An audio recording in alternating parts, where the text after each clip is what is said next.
Welcome to this Valley of South Dundas Committee of the Whole meeting for Wednesday, February 21st, 2024. I have a motion that the Council of the Municipality of South Dundas rise and reconvene to open session at 6:07 p.m. and furthermore that Council direct staff to carry out all actions as specified in the closed session minutes. Moved by Councillor Vino, seconded by Councillor Smith. All in favor? Carried.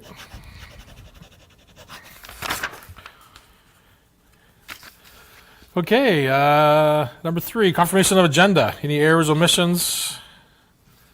Seeing none, I have a motion that resolved that the Council Municipality approve the agenda as presented. Councillor Vino, seconded by Councillor Ward. All in favor? Carried. Number 4, disclosure of pecuniary interest and general nature thereof. Seeing none. Adoption of minutes, I have a motion that the minutes of the Committee of the Whole meeting held on May 31st, August 28th, and November 28th, the municipality be adopted as circulated. Moved by Councillor Smith, seconded by Deputy Mayor St. Pierre. All in favor? Carried. Okay, we'll move into discussion items, Iroquois Plaza. We're going to start with Dr. Jansen. Clerk LeBrun. Dr. Jansen. Thank you, Mayor and Council. So in front of you tonight is a follow-up report from November 27th. You'll remember that we sent along the asset, sort of a capital management plan, and it basically has the inventory of everything that we own at each plaza and an estimated cost of what it would take to replace it. From there, we did discuss a little bit about how we were going to fund it going forward. So the report tonight is just a little bit of the next steps with funding it and transitioning into a plan of a little bit more of this is our problem to a little bit more of this is how we want to get into the next steps. So that's outlined in our report today, along with some of the financial items, which I'll pass over to any other member of staff or council, depending on which way we want to go through the discussion tonight.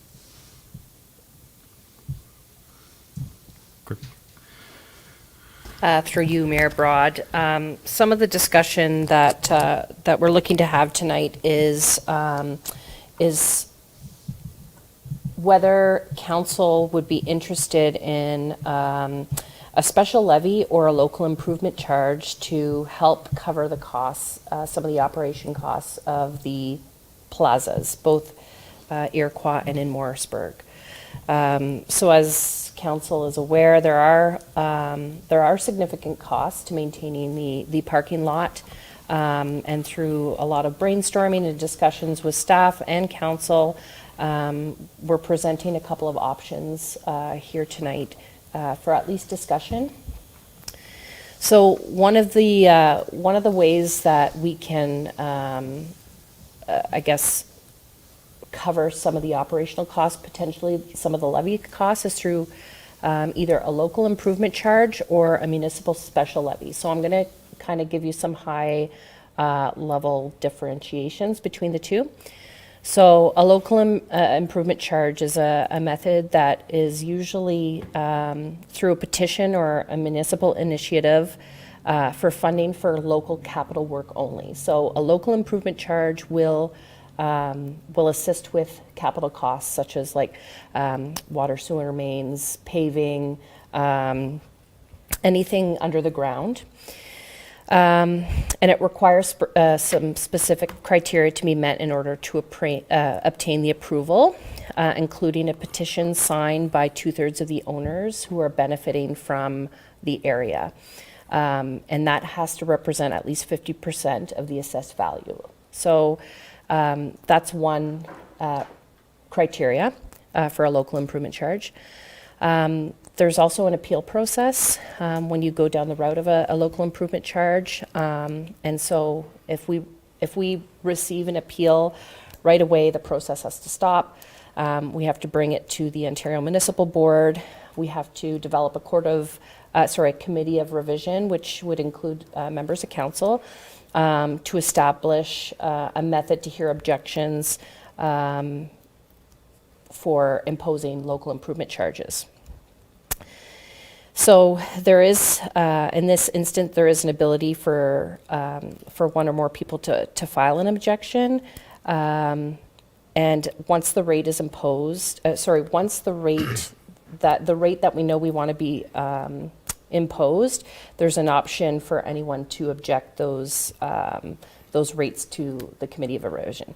So, right, some of these, I guess the local improvement charge process, I would say, is more cumbersome to get it in place, because there's, like we mentioned, there's the ability for people to appeal and for the process to kind of be held up through the regulations under the Local Improvement Charges Act and the Municipal Act. The alternative to that is a municipal special levy and fee, and you can see this is, if we were going to go down a route, this is the one that we would recommend. And essentially what it would do is we could use this special levy to recover the costs of providing services from which certain residents and property owners receive benefit above and beyond what everyone else is receiving. So an example of that for the plazas would be the maintenance, the snow removal, just the day-to-day costs that we incur holding the ownership of the parking lot. What interests us in this special levy is that it can be used for capital costs, but it can also be used for operational costs. So we're not bound to just use the levy for capital. There's no formal public consultation required outside of obviously notification to the affected area, and there's no avenue for appeal for residents. I've included a couple of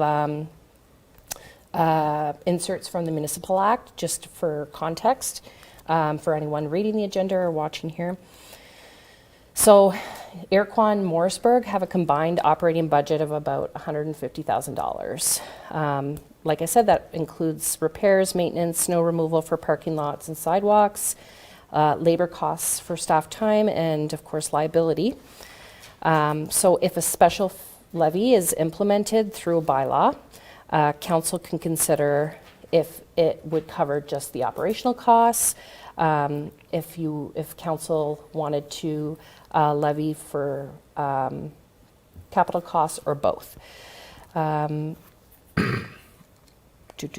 Council could also consider using the funds the municipality currently allocates to operations. If we were to implement the special levy, the funds that we currently allocate for operations could potentially go into capital projects, which would, I think, would bring up the amount that we should be putting into reserves everywhere. It will help kind of plan for the future.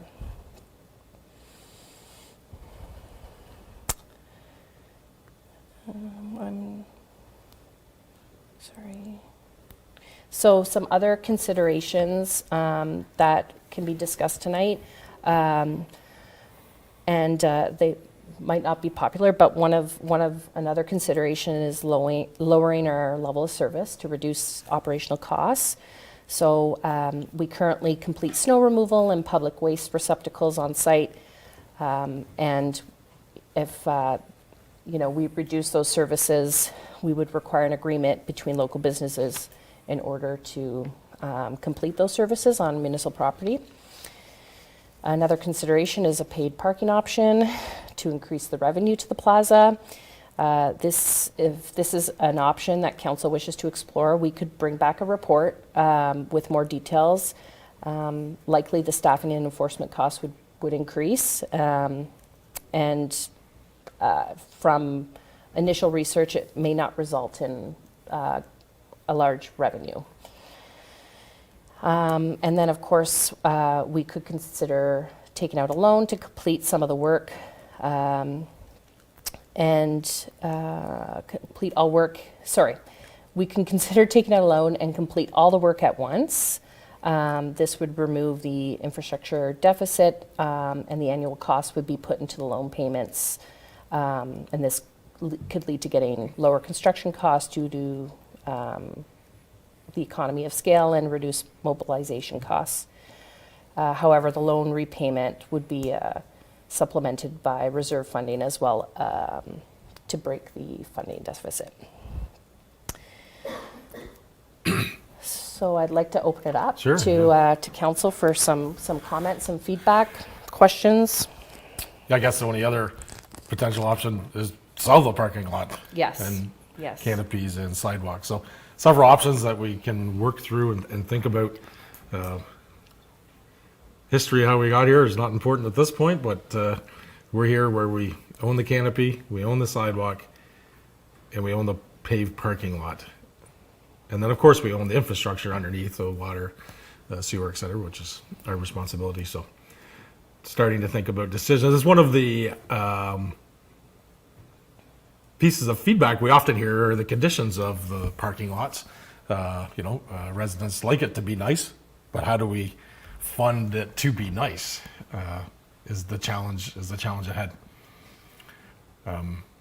Obviously, having store owners pay more is difficult up front, right? But also it's a service they're actually receiving today for free, where lots of other businesses are paying for that service. So it becomes very, very interesting on how we got to this point to today. But certainly we want to have discussions, and this is a committee of the whole meeting, so it's not like whatever, no decisions. This is the point of discussion and raise awareness for ourselves and for the public and store owners as well, as because we have invested some time and money. Director Jansen, Manager Villeneuve, Manager Hyman, starting to put the reports together and what it's going to take to bring these pieces of infrastructure up to par, right? And one thing we always need to keep considering is the safety piece, right? There can be safety items that we stay on top of, keeping repairs up, and when the sidewalk heaves, trying to shave it down to keep it safe. But obviously, it is deteriorating; it's getting old. So, how do we get there? Is the challenge ahead. So, open it up to the floor, and we can ask questions of Villeneuve, Mr. Villeneuve and Mr. Jansen as well from the report of all the things. I know we had a high level go through in November, but this is another opportunity for us to even ask further questions and go from there. Councillor?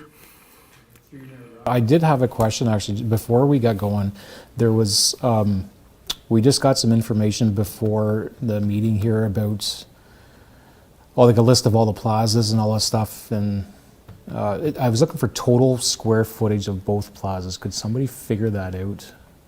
I was just curious what the total, rather than me trying to add up a column of numbers in my head and getting it way wrong. I just wondered if somebody could figure that out. Yeah, so you're looking for the square footage of the total, around the parking lots that we own, right? No, like these store footprints. Footprints, Yes. But of the two malls that we own the parking lots around. Correct. Sidewalks around. Yeah. Which is different than the total. Not of the entire property. Correct. Of That's just of right, the yeah, the for floor space in each of the stores, the 50 stores, whatever, added together. Through the Mayor Broad, I can get that Sure, to the meeting yeah. by Yeah, that's Okay. fine. Okay. not even.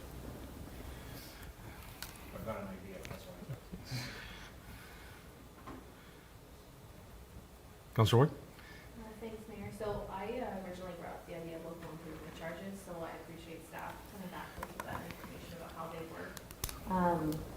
I think it, in this case, special levy might be something that we lean, in my opinion, we might need to lean towards. The upfront cost for businesses is certainly not oblivious, I'm not oblivious to that. It is going to be expensive if we go down that route. Just looking briefly at what we have, we have the operating expenses, and then we have the capital expenditures that we have been asked as a council to look into by several individuals, including the businesses in the plaza. So I think we'll talk about our strategic plan later, but I think one of the pillars in our strategic plan is developing a community area, a community hub, and I do think the plazas do offer a hub in both communities of Morrisburg and Iroquois. So I do think it's worthwhile investing in. I guess the question is, and maybe this is for Director Villeneuve, so the water and... Can you just make sure your mic is on? You might have muted it.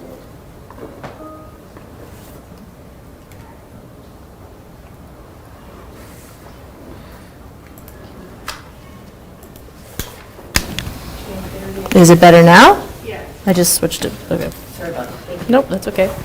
So I guess, sorry, so to Director Villeneuve, if you could clarify for me, so the cost that we have gotten in front of us this evening for relining, is that different than what's in Director Jansen's report? And if it is, is it more or is it less than the originally anticipated cost?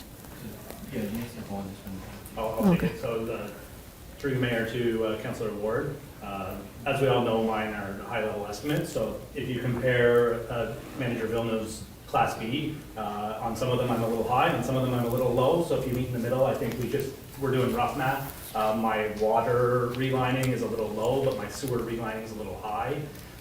But overall, like, at the end of the day, those are estimates, minor estimates. We won't have true prices until we tender when it comes to construction. So I think for the discussion we're having today, you're still looking in the right-ish ballparks. I know some of the numbers are a little skewed. Some of them we have different quantities. Some of them we're using different amounts. So, but Okay. Can I follow up Yes, that of course, question? So my next question would be, so just so in my mind, so for the Iroquois Plaza, we're looking at 5.1 million to do everything one shot, give or take, and then 5.5 for Morrisburg, million. so through you, Mayor, that is the total value of the asset that we own if we replace everything. Okay. Now, I'll note in Iroquois, we don't, like the interlock was just redone, so we don't need to redo that. So I Okay. think if you're looking for more of a need value, I almost look at that's why I have like the next 5 years value in there, which is at about, I think, 1.4 million per mall, a little bit less in Iroquois, a little bit more. That's more our infrastructure deficit that we're in right now, whereas the $5 million value is the total of all the assets if we replaced everything. Can I ask him? Yeah, of course, Sorry. continue. So the 1 point, sorry, let me go up to that value here. I know I saw it in here. So the, oops, here it is. So the 1.7 for Iroquois and the 3.2, is that what everybody else is seeing? For Morrisburg, if we did all the, I'm just asking this question, let's say council decides we're just gonna do it all in one shot. Because I do think there are efficiencies if we just do it all in one shot. We would be looking for hypothetically a loan or a fund of that amount. So 3, 4, almost $5 million loan-ish, 6 million. Okay. So it's cheaper than what I originally anticipated. Okay. Yeah, through you, Mayor Broad, I think if we started going down that route, obviously, we would define the scope of work much better than the rough report. This is what needs to be done in the next 5 years. We do a little bit more of a deep dive to define the scope, put out the tender, all that type of stuff. But I think if you're putting in realistic values, I'd sort of use the next 5-year infrastructure deficit Okay. as kind of the values to use as a guiding principle to go forward in that sort of Okay. train of thought. Okay, thank you. I'll have more questions later, Yeah, no, but I of just course, want yeah. to do the math there for a second.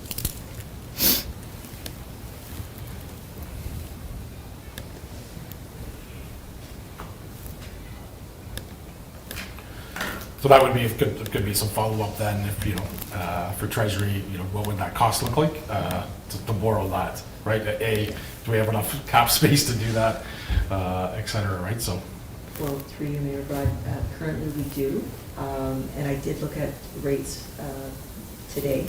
They change Sure. daily, but a 20-year debenture would be 4.76% is, what it would cost to borrow currently. That's with Infrastructure Ontario? Yes. Okay.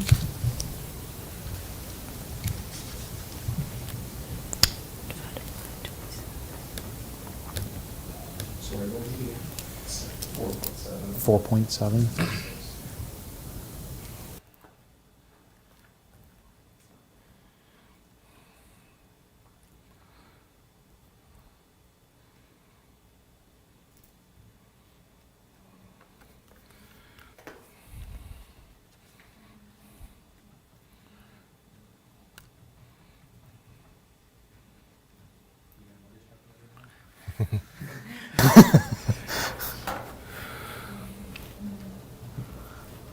I mean, yeah, obviously, it's a lot, but it's a priority that we have to choose, right, if that's what we choose. to do, that we haven't, the first two budgets, we've paid off 800,000 of previous loans that we haven't taken any new loans out, so we're starting to create some space on that, but certainly this would be one, you know, if we choose this is the priority, Yeah. how much do we do? Obviously, the schedule too, and then what other reserves would we look at, and or, you know, future taxation or whatever, to start a plan. Because certainly we need a plan. I mean, obviously, being in those parking lots, we recognize that we've got to come up with a plan. Yeah, cool. I guess Councilor Bean? along that same train of thought, I don't like debt. I never have, but I see in a project like this, there definitely being value because in doing it all or big chunks at once, because I'm not an engineer, I don't come from a civil background, but it doesn't take a rocket scientist to see that once you want to do the pavement, well, you might as well do everything that's under it while you're there. And if you're going to redo the sidewalks, well, you might as well do the foundations for the pillars for the canopy while you're there. I mean, piecemealing it will ultimately cost more probably than what a loan will cost, and more time being under construction, I guess. So I can see, I'm not saying I'm all for going for a loan right now, but Yeah, I'm just no. saying like I can see both sides of it. It'd be nice if we could find a way to get all the work done and then fund the loan payments somehow out over the 20 years, and just so that it's done and over with.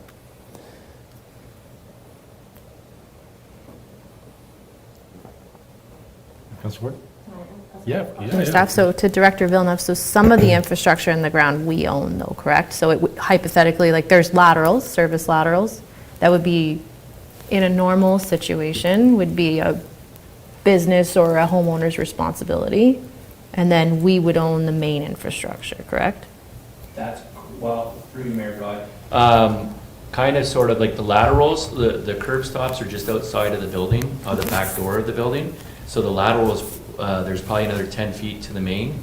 We own that portion right there. So we own from the curb stop out. But the good news is Iroquois, all the sewer laterals have all been replaced.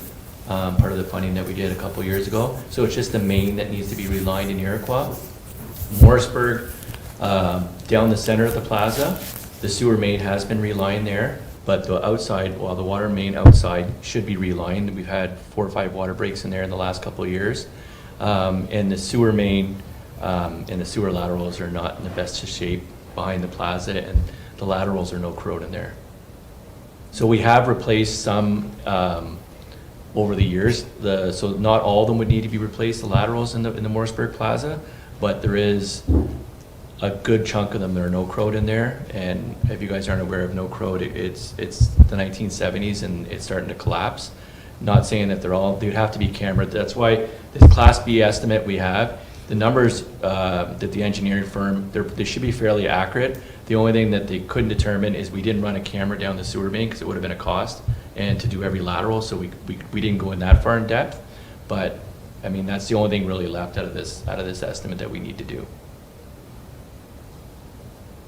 So where I'm going with that is, if just to speak to council, is that if we have main servicing there, I don't know that really should be their responsibility. Like if we're looking to do a special levy or something in the future, like ideally that would just be on the water sewer rate, not on the taxation. So it wouldn't be a special levy, because we would, if you lived on Ottawa Street, you would get a new main and then you would pay through your water or your sewer rate. Like, so I think maybe if staff could work out what that number is separate, because I think it's included in that infrastructure right now. Some of, yeah, so through you, Mayor Broad, some of it, like you'll see when I break down like whenever I did the annual, like whenever I basically amortized the costs, you'll see that I pulled the sewer line costs out there. I don't know if I did that for the 5-year deficit, but obviously, if you go through the report, I know I do break down things that are paid for within the water and sewer budget, and which is just the water and sewer lines, and things that are paid for by the tax rate, basically, so. Okay. Because I think if we're going to take out a loan to replace all this infrastructure, like the water sewer infrastructure should be a water sewer loan. Like it shouldn't be on taxation for that, because it's infrastructure and we have the ability to adjust rates as needed to supply better infrastructure. So I guess that's the point that I'm looking for, is just that clarity. Like if, you know, there's 20 laterals, I know you don't know that off the top of your head, but, and we probably won't know that for a little while, but. Well, sorry, through you, Mayor Brown, we do have how many laterals we have them all measured out and everything. Oh, okay. So that was part of the Class B estimate. Okay. So all the laterals have all been measured, what needs to be replaced, same with the water line. You know, we were relining it, so we do have those numbers. I think, to me, that would be interesting to come back to council to say, these are the lengths of laterals that are not owned by the municipality that would need to be factored into this larger infrastructure project, because those laterals would be really should be under private ownership. I don't know that they are, but, just to break it. But isn't he saying that the curb stop is basically at the building? The curb stop is basically right outside the door. Yeah, so. So there we might be wouldn't another own 10 or anything 15 feet that outside we- of that curb stop, right? Yeah, Yeah. but if the line is collapsed or is an issue underneath, like, I don't think that should be on the business to, That's correct, it would be. yeah. So I just want to make sure that we maintain that in the numbers, right? So, Yeah, and just thinking, sorry. Up your Our committee. Yeah, for sure.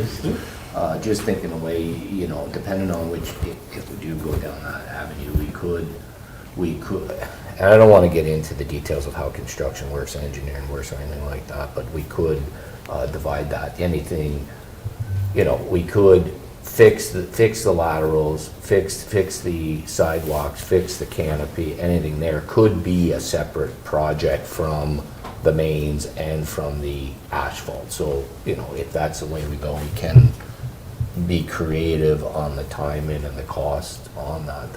All I'm saying, councillors, we don't need to necessarily do the whole shot at once. You could segregate it in a couple phases if that was a desire.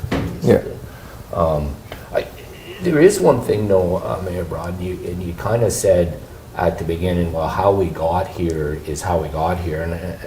But I do, and I think I asked this before as part of the next request, is are there any legal documents, because it was developed through the Seaway error, and I'm still wondering if there's any legal documents that spells out what the obligations are of the municipality in maintaining the parking lot and maintaining the infrastructure. Because I just don't want to get too far down a road and then have a leak. And I don't have this document in front of me. I don't know if we've got it in-house here. Maybe it does not exist. I don't know. But I think we need to, because we've been caught like that before, where you go down a certain avenue and then realize, wait a minute, we're going to have to change course because of some legal agreement. I do think the history on that is fairly important before we get too far down the road, just to understand. I mean, understand how it was created, but I don't know if there's any legal documents. So I'm asking you guys, I'm not asking for a big report on it. I'm just asking you simply, can we research to see if any legal agreements are there? And I'm sure our local lawyers who's got major history on them all, i.e., you know, someone like Mr. Grenke or somebody may have some of that if we don't have that in-house. I just think that's important to really understand. Because I don't know, maybe there is literature on that, even on the levy. Maybe there's literature on Absolutely. that we have to, we should, are yes. obligated to own that forever. Maybe there's, I don't know. So that's, and I hear the same thing. And I hear it in the street. Well, all we're asking for is more literature, more. No, it's pertinent to the decision making on this. We should know if there's any agreements that are. Need to in place understand that if there's Hold us, any- hold us one way or another, for sure. We should know that. Exactly, exactly. No, definitely a good point. I do think, you know, again, and I've talked about this a little bit among the public. I mean, again, the history has changed since the Seaway has went through. The people that own the chains stores that are in our malls, it's a changing evolution, and you know, I think that does factor in the direction we go. You know, I have a hard time justifying, again, short of not understanding or not knowing if there's a legal obligation. I do have a little bit of a hard time maintaining a parking lot for in the malls when the municipality doesn't maintain parking lots throughout every business in our municipality, you know? And it goes with garbage collection, and it goes with picking up cigarette butts and garbage on the outside of their door. You know, I do have a little bit of a fundamental issue with that. I just think, you know, we gotta look at it that it's 2024 and times have changed, and depending on if there is a legal agreement or what this legal agreement may or may not say, or if it even exists, but I do think it's something that we need to consider a little, some sort of a levy, to be honest with you. And you know, it's always one of the things that I'm in support of all business. I'm in support of people growing, but at some point in time, I think we just need to recognize that there's been a lot more businesses growing in the last 20 to 25 to 30 years in South Dundas than there was 60 years ago or whatever the time is. So I just, in fairness, I do think it's time to have these businesses pay a little something towards, at least if it's towards maintenance of snow plowing and other maintenance items. You know. How that looks like, what that looks like, we'll need to get there. But I think we need to get there. Yeah, if history serves me right, there probably is some documentation about the canopies, because they've been redone through some We had to buy them. infrastructure, right? So there should be. We had to purchase them to get the loan. Correct, at that time, and those were done. So that'll be good information that we could draw on too as well, how that came about. In reference of what's Correct. our obligation, where Correct. do we stand on that? Councilor Beaman? Just quickly, I think just for, I guess, the public to know and whatnot, like, this is not reinventing the wheel. As the Deputy Mayor was saying, times have changed, and I believe that the only 4 plazas operating under this structure are pre-Seaway era plazas. So if you were a store owner nowadays in a smart center, a modern smart center, your parking lot and everything is part of what you're paying, you know, to lease your building or what have you. And so this is nothing new. It's just the municipality needing to kind of get with the times a little bit. And it's just, I guess I just wanted the public to know that this is not something that is just coming out of a hat, coming out of nowhere. It's, Yeah, I it's guess kind of the new way, like, the we're a tax- long ways The behind. taxpayer has been paying the burden of the parking lots forever, Yes. so it's in front of us today Yeah, to Look possibly at. to choose a different path Yeah. and make some repairs, right? So obviously, you know, yes. they're in need. Councilor Ward? I think too, my thoughts, like just looking at the operating expense, right? So like if $150,000 is what both plazas cost, both together, like if we just take the, you know, the 63 businesses that are in both Iroquois and Morrisburg and you divide it out, it's like $2,300 a year for them to split.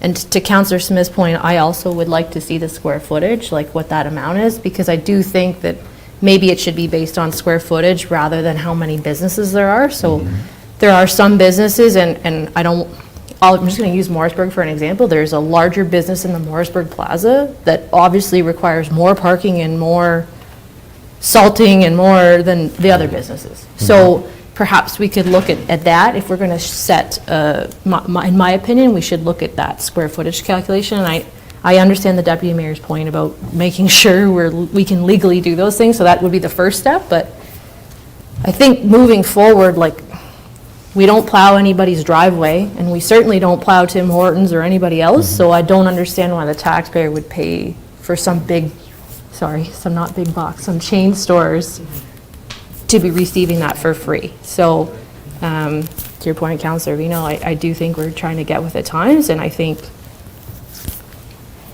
you know, like, we can't just keep increasing tax rates to pay for the plaza, for the businesses that operate there that make money. Because ultimately, 150 now will be, what, 250 in 5 or 6 years, plus all the infrastructure that we need to do? 10 million in infrastructure we own there? It's significant. It's not. It's not insignificant, so even if they don't want to pay a special levy, they're going to pay for it through their commercial tax. So, which I believe they pay a larger portion than residential. Yeah, the tax levy's higher for. Tax commercial. levies have a higher, so. Treasurer Stewart, a comment? I guess just through you, Mayor Broad, the square footage, Morrisburg in total, the square footage is 93,500, and Iroquois is 51,100. Iroquois was how much? 51,100.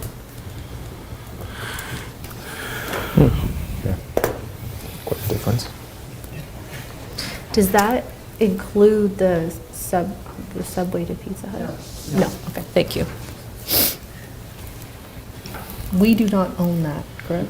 Okay, thank you. Or the parking lot. to be Or the very parking lot, clear. okay. Yeah, so my earlier comments of like, the beer store is the end of. The end of ours. Where Okay. we, well, at some point near the beer store is at the end of where we own, and then the next mall.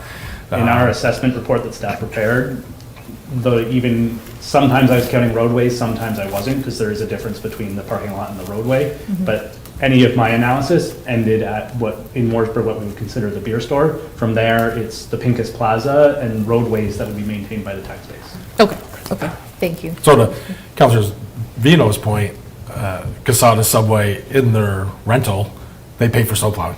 Same as all the Pincus. Right. Yeah. So, yeah, so. Yeah.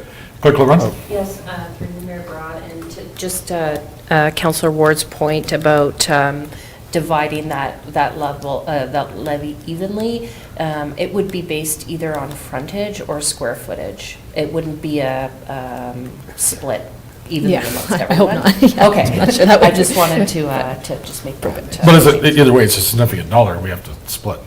Correct. Yes. Yep. Councilor Smith? Thank you, Mayor Broad. So question for Treasurer Stewart. I asked at one of our previous meetings about if we could do a special tax rate for plaza owners. If we did create a special tax rate, then part of that would have to go to the counties and to education as well. Is that the way that would have to work? Instead of, if like the regular commercial tax rate is it? We would do a one- levy, that was the point, we'd just do a levy. Yeah, so you wouldn't do it that way because we wouldn't want to give any of it away. We Correct. would It want to would keep just it be a all, so it has to be, specific levy. it has to be Yeah. a special levy in Special order levy, to keep correct. it all, right? Right. Okay, yeah. Because I was thinking like a commercial tax rate, is it 1.8? Or approximately, ballpark, isn't it? 1.25. In total, 1.5, yeah. No, like times the residential rate, is it 1.8 times the residential? Or is it 2.8? I'm not sure which it is. What I have in front of me is just their tax rate. Okay. I can- Yeah, we just looked at it yesterday at the Is it counties. 1.25? I think We it's just went through it 1.25. yesterday at the county. I thought commercial was 1.8, industrial was 2.8. Is that not? Well, they wouldn't be industrial, so No, it would be commercial rate. Commercial, like CT, commercial taxable? Yeah.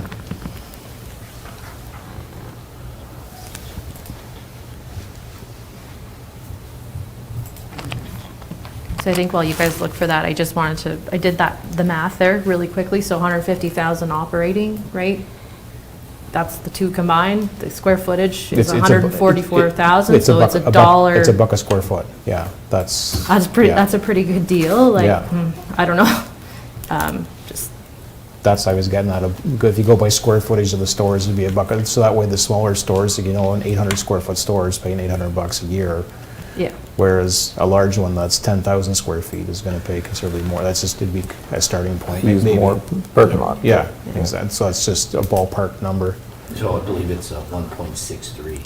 1.63. So the thing I was getting at was that if instead of doing the 1.63, if we just said, okay, create a new line item like a plaza taxable, and then if you put it at 2.0 or something, whatever, then we're giving a portion of that to the counties and a portion to we're not keeping it all, so. Yeah, no, we wouldn't, Yeah. we wouldn't be able to do Yeah. it that way, it would just be a specific levy for Right. them. Right. Yeah.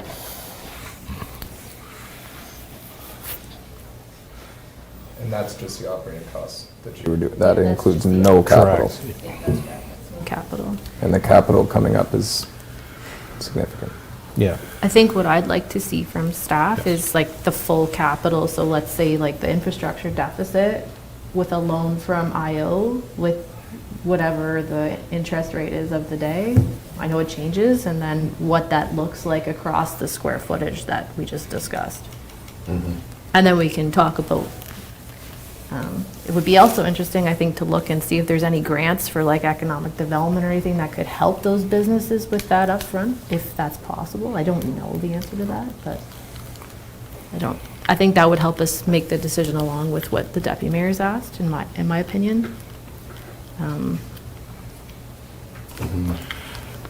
Yeah, so far 2 or 3 specific follow-ups. Any legal documentation, bylaw documentation, nothing that we can look back upon. And then more details of costing with a loan repayment structure, whatever Treasury could put together. And I think once maybe we see that capital, like the capital expenditure and that, maybe we can make a decision about operating costs for the two too, right? Because we want to hit them with Yeah, a lot all at once. So I think if we just have those numbers, we could maybe make a better decision about operating capital at the same time. and from tying them together is important too, because the store owners then would have a new sidewalk and a new parking lot that they're paying for snowplow removal on, or, you're right. I know they are independent, but having both plans in place could feel important Yeah. to the business owners. Because then we could focus on drawing, more people, having growth, right, and focus on those type of activities to bring more business activity to town, Yeah. right? Not necessarily new businesses, just the current businesses we have. Let's get them busier, right? 1 or 2 customers a day in each store adds up. Not that they always purchase something, but they can add up. Councillor Smith? Yeah, through you, Mayor Broad. The only other thing I was maybe going to suggest is if some businesses get a bill for an extra $1,000 a year with the amount of cash flow they have, it's not going to be a lot, but there's some businesses that are small, mom and pop shops, that get a $1,000 bill that's more significant than others, and maybe we should, whatever we figure out where we want to be, maybe we should take a phased-in approach to getting there, just so we don't hit them with a full bill all at once. Maybe we take 3 or 4 years to get there. Maybe just an idea. Like, Yeah, certainly. Like whenever MPAC reassesses Right. your house, it takes 4 years Yeah. to get up to that full value, and hopefully someday they'll reassess again. And so maybe we could do a phased-in approach, just so that they're not stung with a full value of what it's like. We'll know where we want to be, and then just work at getting there. Like that would be a suggestion I have. I think, and more importantly, period of notice too, right? So Right. that they can plan for it. Right. Future budgeting. Right. Future activities. Right.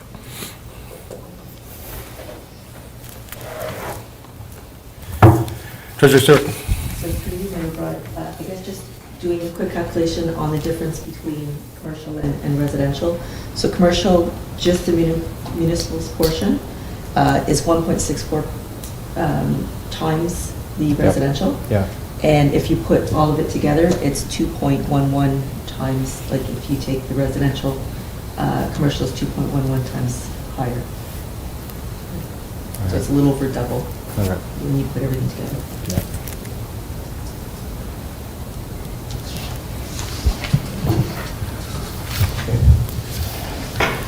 So we have some pieces of follow-up. I think a good conversation.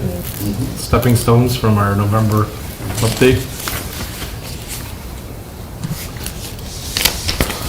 Okay, any other final comments on shopping, parking lots, sidewalks, canopy, infrastructure? Okay, seeing none on that topic, so we'll move into strategic planning session. So Clerk LeBrun's going to lead us off a little bit just on some expectations, and then our survey that we did. She'll do a quick review of our survey, and then we'll get into some of the more details. Now, we did have a training session in November, so we're going to use some of the notes from our training session to kick us off.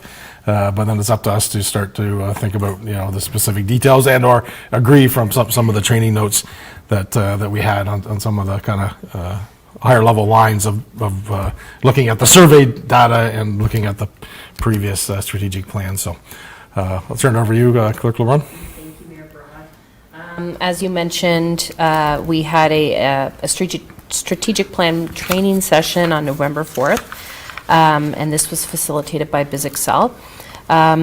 Prior to that training session, we launched a community survey in October, as we felt it was very important to gather as much information from our key stakeholders in the community.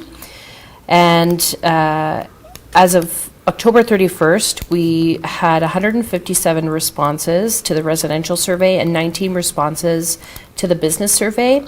And since that time, we've received an additional 10 responses since the October 31st date. So we've had quite a bit of feedback from our residents. So we're going to take some time to kind of go through the results of those surveys. But before we get to that point, the purpose of the meeting tonight is to allow council to have some discussion about possible actions associated with the initiatives that we've brought forward. Feedback was received, like I mentioned, from our community stakeholders, and we plan to engage our staff as well through this process. So I'm going to ask Tara if she can pull up the results from the strat plan, that one, and if you'll indulge me, we could go through kind of at a high level, and if there's any time council want to ask some questions, please don't hesitate to interrupt me. So, the first couple questions are pretty basic, your age. You could see the results down below. So the demographic that answered the survey was people between the ages of 45 and 64. Again, there were 157 replies. 97% of the individuals live, work, or own a business in South Dundas. So out of those respondents, 88% live in South Dundas, 40% work, and 18% own a business. There were 58% of the survey. The people who completed the survey have been living in South Dundas for more than 20 years. The majority of the people who answered the survey live in Morrisburg, with Williamsburg and Iroquois as runner-ups. We asked what you thought of what were our greatest strengths. So you can see location was number 1, parks, trails, and open spaces was 2, history and heritage, affordability. In the 3 most important things that the municipality should focus on, the top 3 being economic development, financial sustainability, and parks and public open space. You'll see there were opportunities for residents to provide comment on what we should be focusing on. So there was really, really great feedback here. We're not going to go through all the answers. They are included in the agenda, and certainly I would encourage council and the public to kind of go through these. The next question, we asked our residents, what is important to you, and how would you rate the importance of fire services, winter maintenance. So there was a lot of really great feedback in here as well, and it can kind of show you where people's interests lie and what's important to our residents. So, fire, winter maintenance, road maintenance, business attraction and retention are some of the top ones. If we've asked, people to identify, the most important items for them. So again, this is not something we will go through tonight just because there's a lot of answers. But again, it gives you a really good idea of what people care about in South Dundas. I'm just gonna, and again, there's more room for comment here. Okay, so Tara, if you're following page 31, sorry, it's hard to see on the smart board. So we asked residents how satisfied you are with our different services that we provide. So, how satisfied are you with fire service? And you can see 1 being not satisfied, 10 being very satisfied. So the majority of the answers landed on an 8, with a few of the items kind of in the mid-range, that being community centers, property standards, economic development. And we asked people how they wanted to receive information and communication, or what is their primary way of receiving communication from the municipality. Number 1 answer was Facebook, with email and newsletter as a follow-up in our municipal website.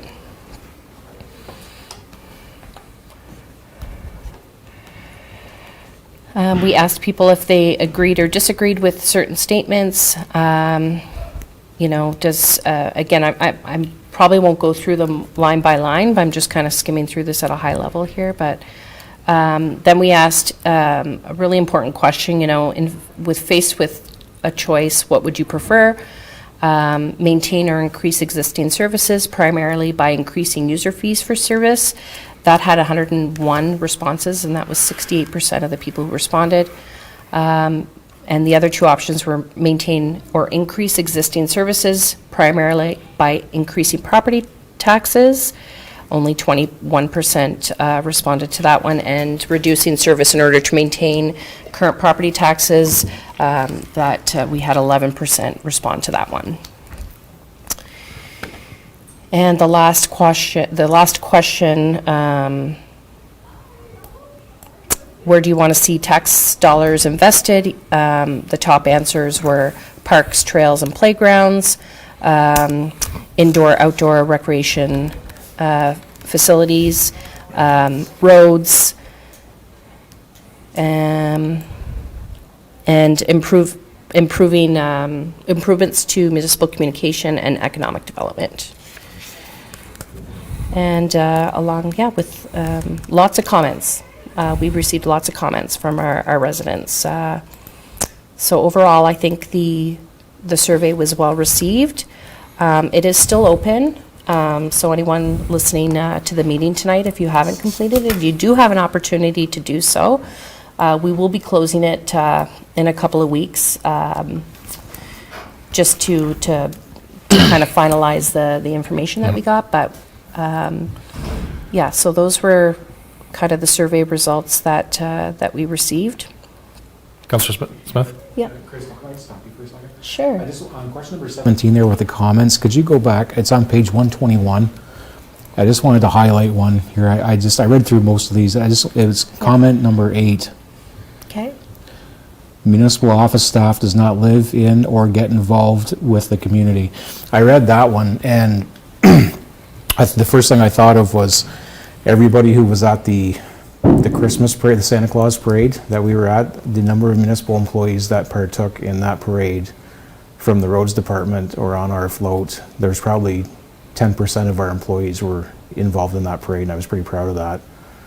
Some of them are here in this room tonight, so I disagree with that one. I just wanted to shout out to all the employees that were there.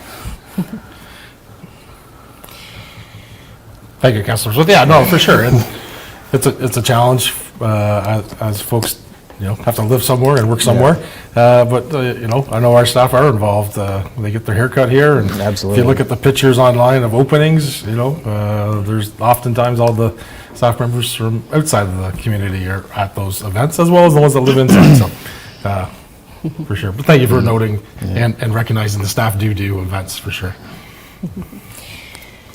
So, through you, Mayor Broad, moving on to kind of the purpose of the discussion tonight, I'm going to be handing it over to CAO Mills very shortly, but just a note, this is a draft plan in its early-ish formations.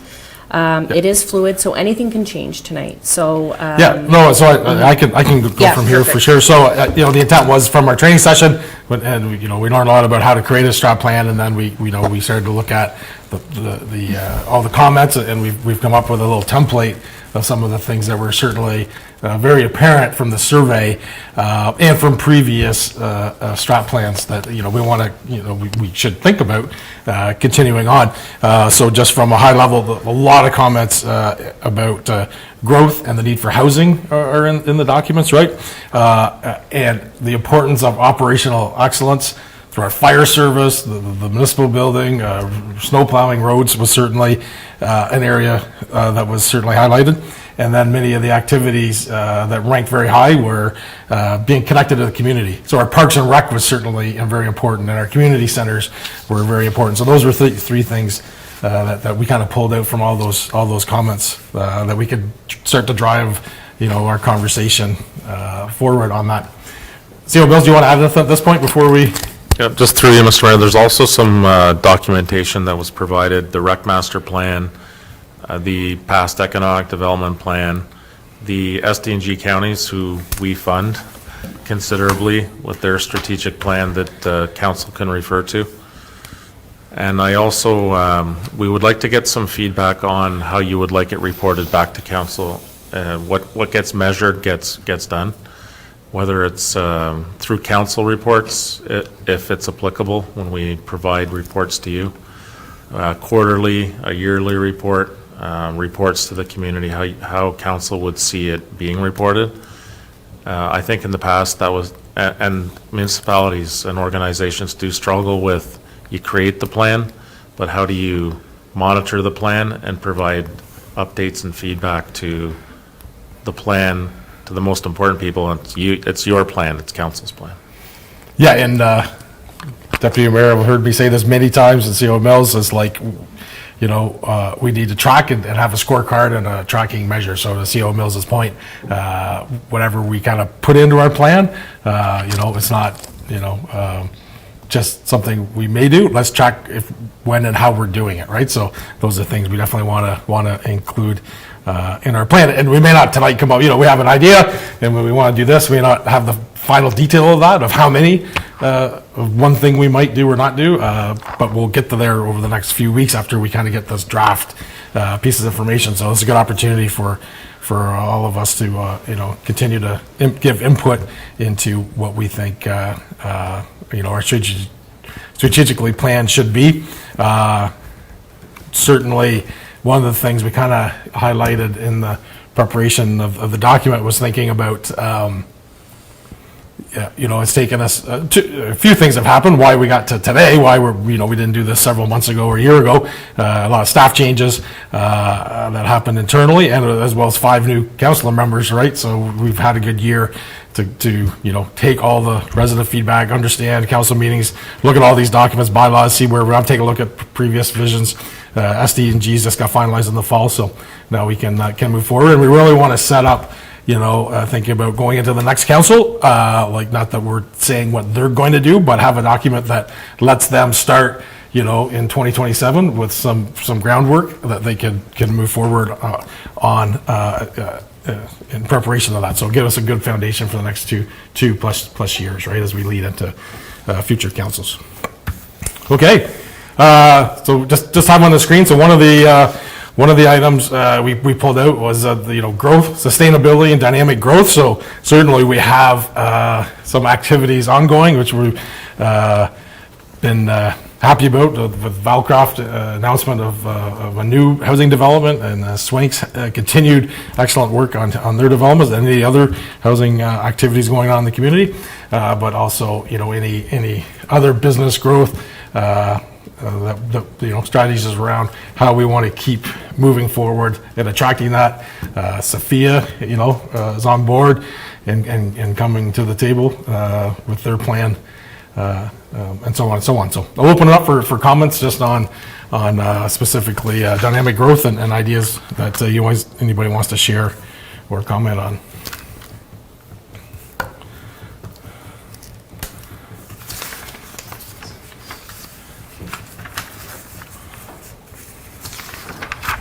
So one of the things, that we've come across is, how can we be ready? So we've had businesses or developers or landowners call us and say, well, I want to do something. Do you have land available? Do you have this available, right? And so we do have pieces of information to share with them, right? There's been some good work done in years previously, but what's that strategic plan that we want to specifically, give out? Like, what are we advertising? What are we saying about our community, right? And certainly something that we should be considering on, be strategically ready, right? Was an idea that came up. Yeah, Councilor Vino. I guess on that note, so we're in the midst of a land study, right? Like a study on what lands we have available, both municipally owned and I think we're going to expand that to what vacant lands we have. Vacant land could be privately, that's for sale, yes. I think, we're looking at possible action items for, achieving some growth in the business sectors. I think infrastructure and where it lies is very important to developers. I mean, where's your fiber internet? Where's your gas lines? Where's your water and sewer? What services do we have to what areas? In what areas? So I think if we could include that possibly into, that might help try to put together more of a comprehensive package to be able to give to prospective investors or developers that may look to South Dundas.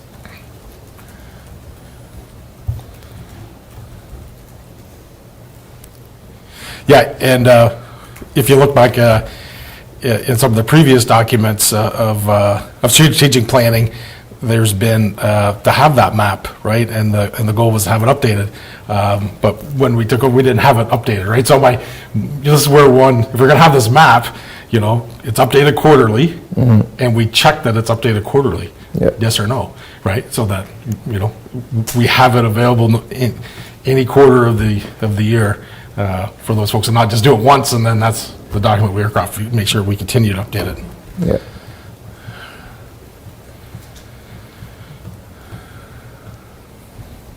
Councilor Ward. I think for me, if I could just go through each of the initiatives and just Yeah. kind of give my. Yeah, of course, yeah. And I'll be done with objective one, and then everybody else can give their feedback. So for number one, for strategically ready for residential development, I think Director Villeneuve is working on a capacity study already for water sewer. I'd like to see that done in a year. I think that was what we decided. We expedited that, correct, anyways? Well, we're working on the second part of and once that's completed, it'll be presented back to you guys to go on with the third phase. Okay, so we're close Yeah, there. we're just waiting for the data, like the high flows and stuff like that are gonna happen in the spring. So we really can't speed it up. We have to wait for the high flows to come, and then once that portion's done, the engineering firm will have the data that they're looking for, and then I'll come back to you guys to see if you'd like to proceed with the third phase or not.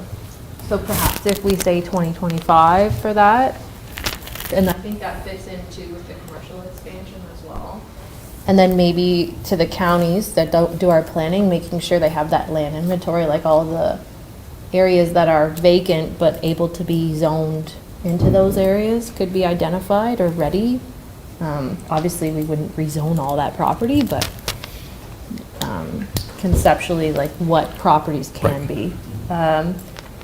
And then we talked about the municipal land inventory, and I know the deputy mayor has spoken about that at length at other meetings, so I think we're already on track to do that by the end of '24 was my understanding. So if that gives you a date, if we could have that. explore a growth corridor, something that I've heard a lot of from, I'm not in the developer world, so maybe the deputy mayor can speak to this a little bit, but I think when a developer comes to a community and they say, I really like this piece of land, do you know who owns it? And we don't have that information at our fingertips, or we don't have that contact information, we're really doing ourselves a disservice.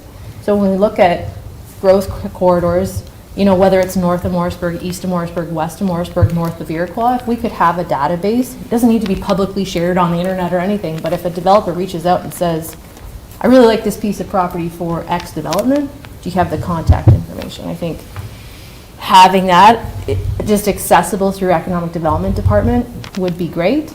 So perhaps if we could have something like that done by 2025, in my mind.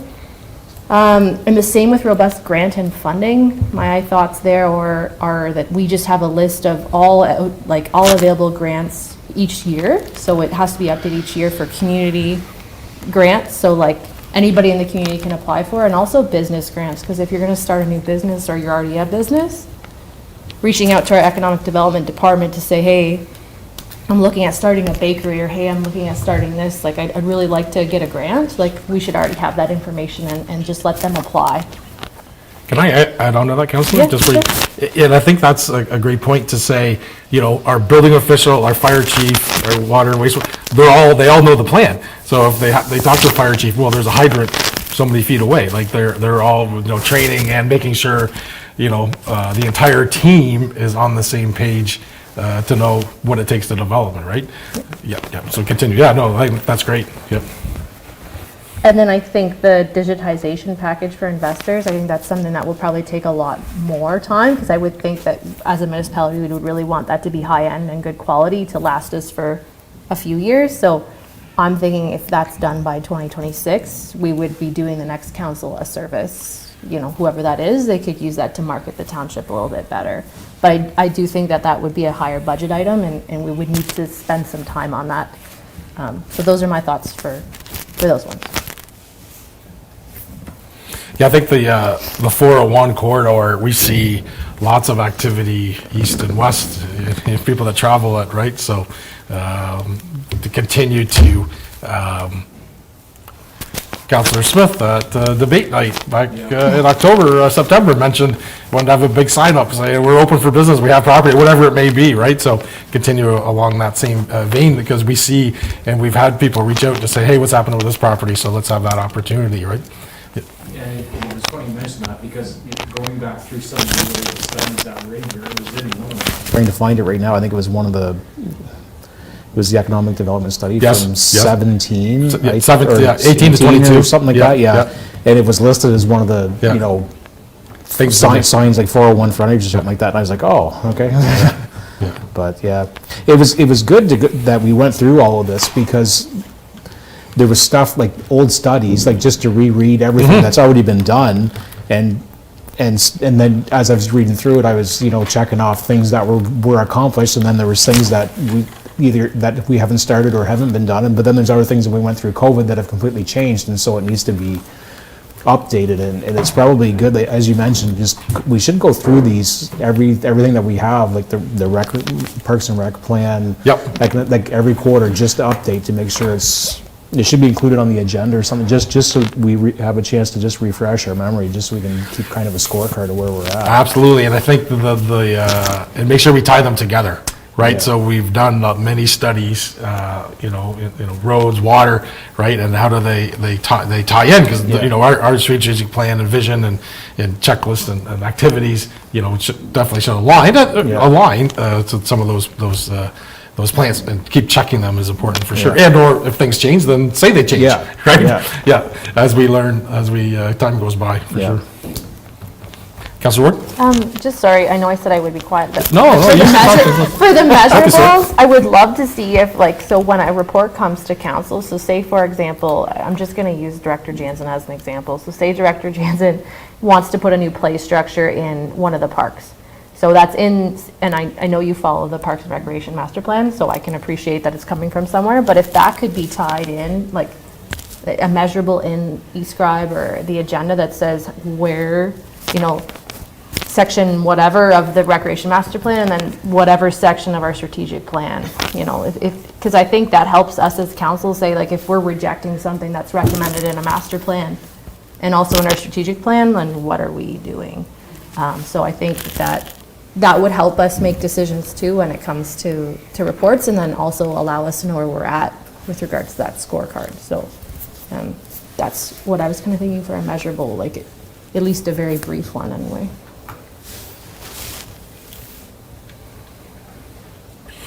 Yeah, and I think too, right, making sure that, you know, all those grants that are available, you know, any lobbying with MPs, MPPs through any of those agencies, even some of our bigger, you know, industries that want to help out or not necessarily make a donation, but be part of activities for any of those growth activities. As an example, you know, Ross Video did a housing survey that helped Valcraft come up with some of their plans, right? So Ross Video's employees were part of, you know, the growth study or growth information that was being used. So continuing with those activities could be very, very valuable.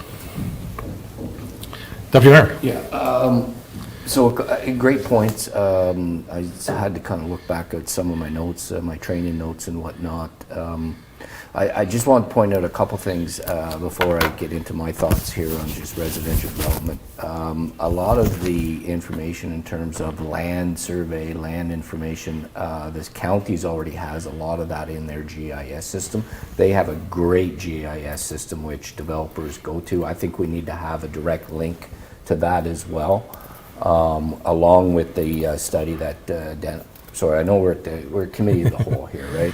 So with Dennis's study as well that we're continuing, and that's already proven to be a good asset already, because I know one developer has reached out to the engineers doing that study and got some great information. But when I think about residential development, I kind of, the nuts and bolts are the servicing, the nuts and bolts are the zoning, the nuts and bolts are what can be built, what can't be built. But I think for me it goes beyond that. And if I recall, I kind of said that in our training session. It goes for the attraction of development, which is not just land based. It's service based in terms of what does South Dundas have to offer, not the municipality, but in the whole. You know, daycare centers, high schools.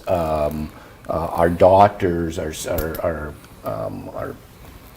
Medical center. Thank you, medical centers. I really think that needs to be part of a measurable item, and I think that can be a measurable item when new people are coming in or staying. We can be reaching out and asking, why did you pick South Dundas? Why are you here? To see if any of them items, such as the availability of the schools, the daycares, the doctors, you know, our waterfronts, our stores, you know, all of that, you know, I think can be a measurable item as well. But I mean, I know that's a little bit of work on our part and staff's part, but I think it's easy enough to do that, right?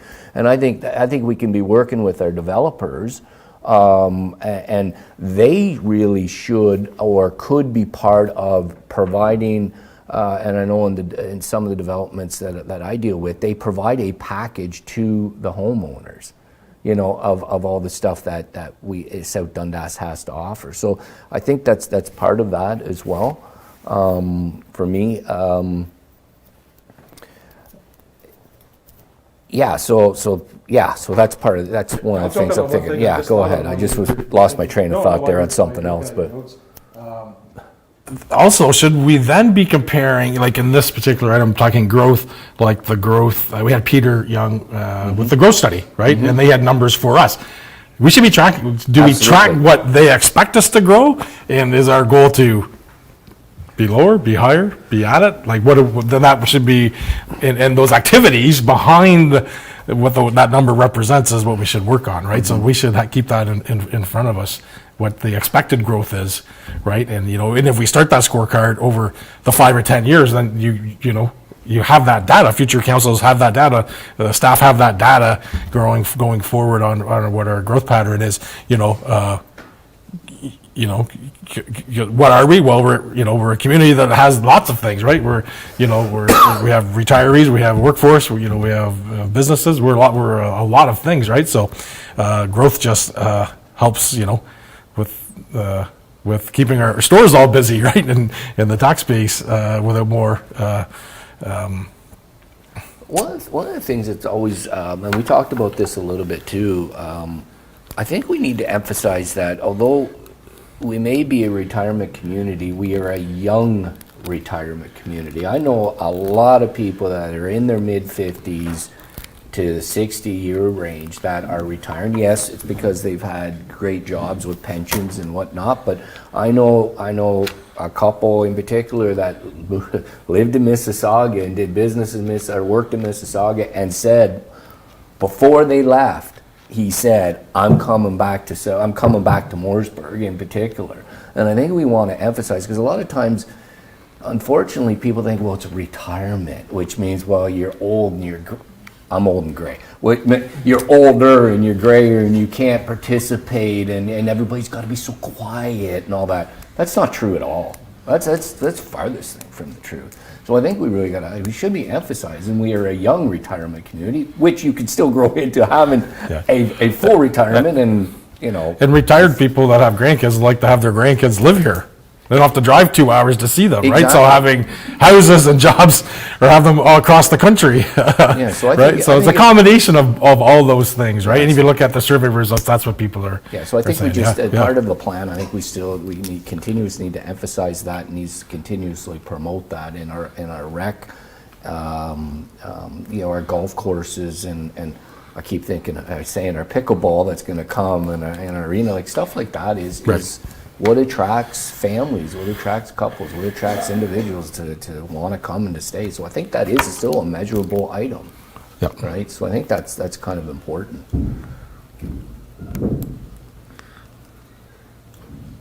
I think the other thing that's important on that, if you're going through that, is maybe highlighting, I don't know how we can, but highlighting the multifamily generations that have stayed and worked and maybe not even worked in South Dundas. I mean, there's still a lot of people that live in South Dundas but works outside of South Dundas, but they still come here and call home. So I think there's still that generation, multi-generation families that continuously stay. So I'm just kind of tying this all into the development and the residential development, maybe not so much the commercial expansion.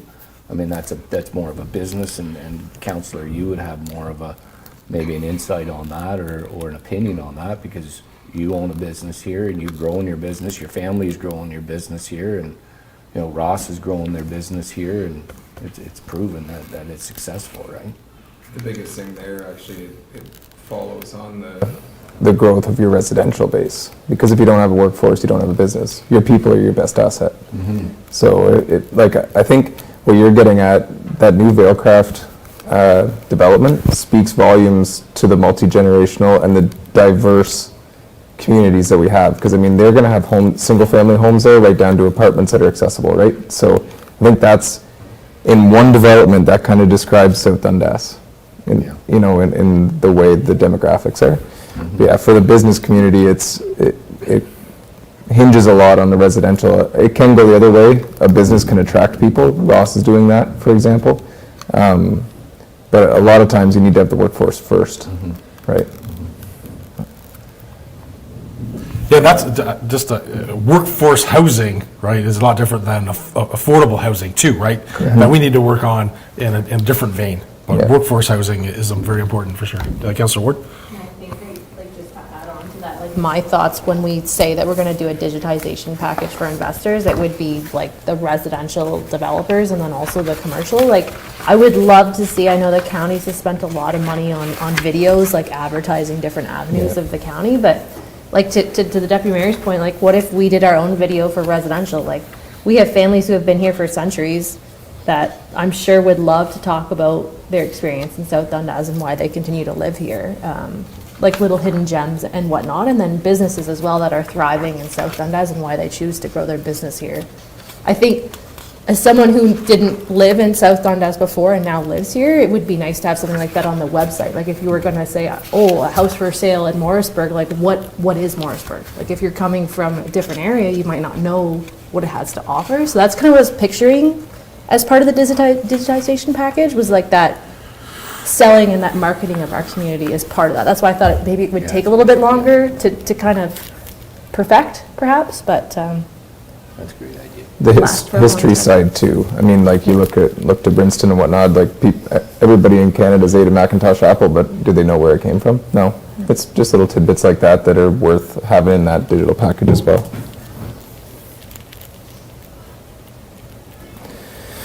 Councillor Smith. Mentioning the package, especially for like small business owners, do we currently have a physical hand? If somebody comes to you and says, I want to open up a whatever hair salon in Iroquois, Morrisburg, whatever, what do you guys have to offer? Do we have anything through economic development or anybody, like just hard copies of like, this is what we have to offer, this is where to look for grants, this is where to look for municipal donations every year, like just list off everything that's available? Like, is that available now in hard copy?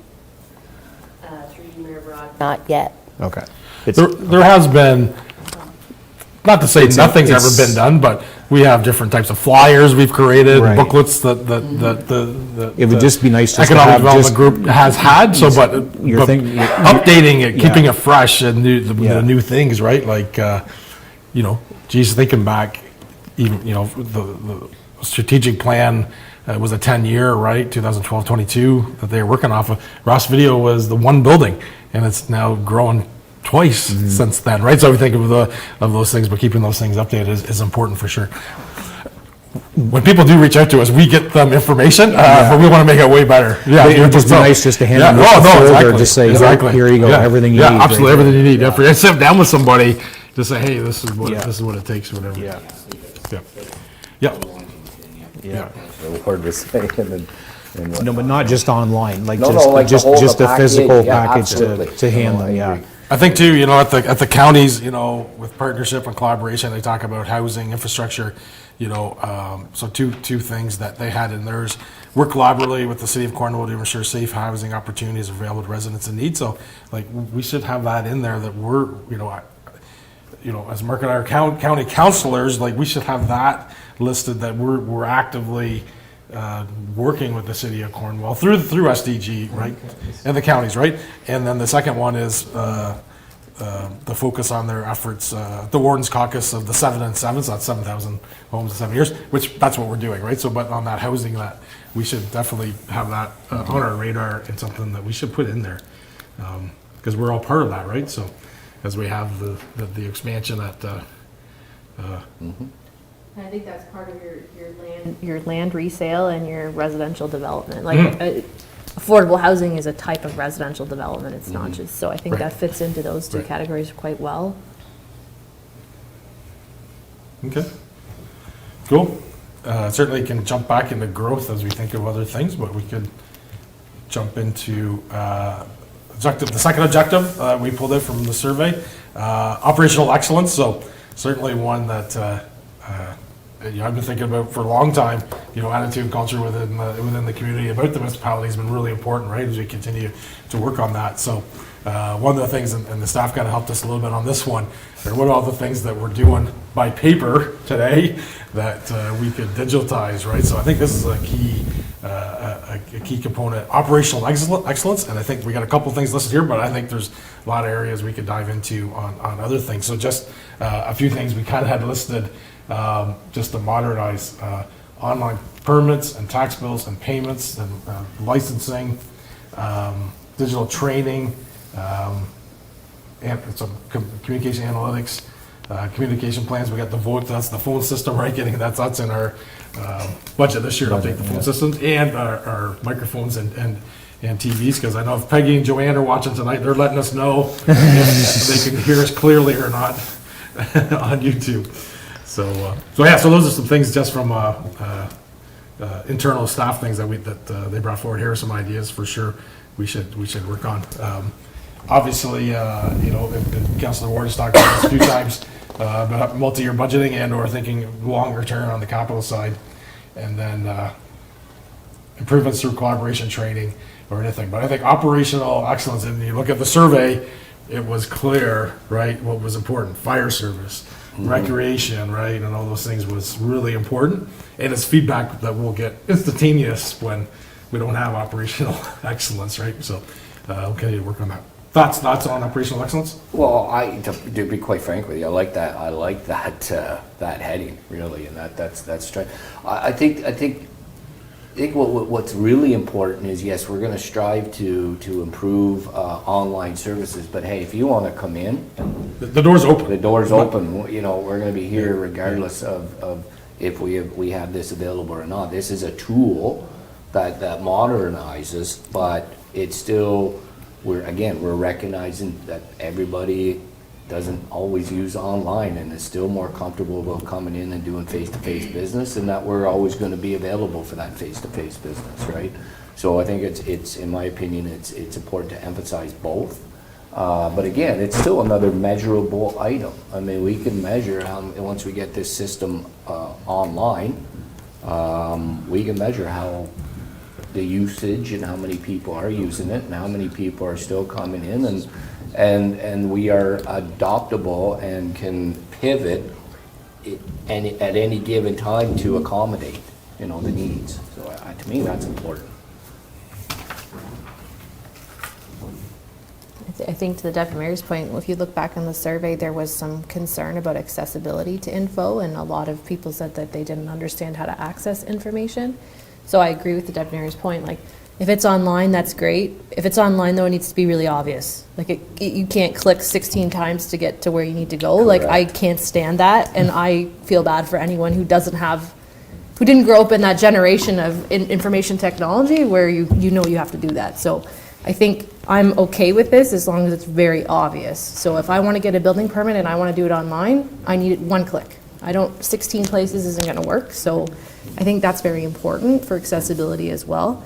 And then to the Deputy Mayor's point, making sure that there are going to be individuals 20 years from now who probably still want to have that face-to-face meeting. And, you know, I would hope that we would I do believe we have a customer service standard anyway, so that's also part of that, right? So if you want to have a face-to-face meeting, then that service is also accessible to you, and we still encourage that as well if that's what you would like. So I think just making sure both of those are really obvious would be But I think too, to add to that, there's also a difference between the customer service piece of how it gets implemented, but we have the information electronically, Yeah. right? So if someone comes in and buys a dog permit by paper, well, it was just on paper. There's nowhere electronic. We have to get it into our electronic system. That's the other part, right? So even for record keeping, so then we can say, how many dog tags do we have? Well, we got 842. That's every one of them, right? So today we got the paper copies, we got the electric, we got this. And that's just an example of making sure we get all of our data electronically so we can pull it up. You could fill it out on a typewriter if you wanted, but it still goes into the. Right, you have to get into the system. database, so that's the second piece of that, not to say we're just doing everything, Yeah. wanted to make sure that was mentioned. Yeah. Yeah, it's funny, not funny, actually, it's not funny, it's kind of serious, how, and not a lot of people, I know I had conversations about online banking and online permitting online, and the more people are getting hacked and the more people are getting their bank accounts breached, there's people going, I'm done with online, I'm gonna just go back to the bank, I'm just gonna go back to the municipality face to face because I don't want to have that risk. It's funny how Sure. that is the unfortunate part of that movement Digitization. is the insecurity of doing online stuff. And I'm not encouraged, like, I do online stuff, most people do, but so I just think it's just that flexibility of being able to have the option. But I do agree with what you're saying, and that goes right from not only the online permitting, but right to bylaws, right to, a person that I think I can navigate through a website. I will say it's not user-friendly on our website. We need to get that more user-friendly for sure. And maybe we need to step away from copying somebody else's platform to do that, right? If you look at our platform, it's similar to others. It's cumbersome to navigate at times, so it'd be lovely if we could set that as a goal to fix that up and again, measure it, because people will use it. Right?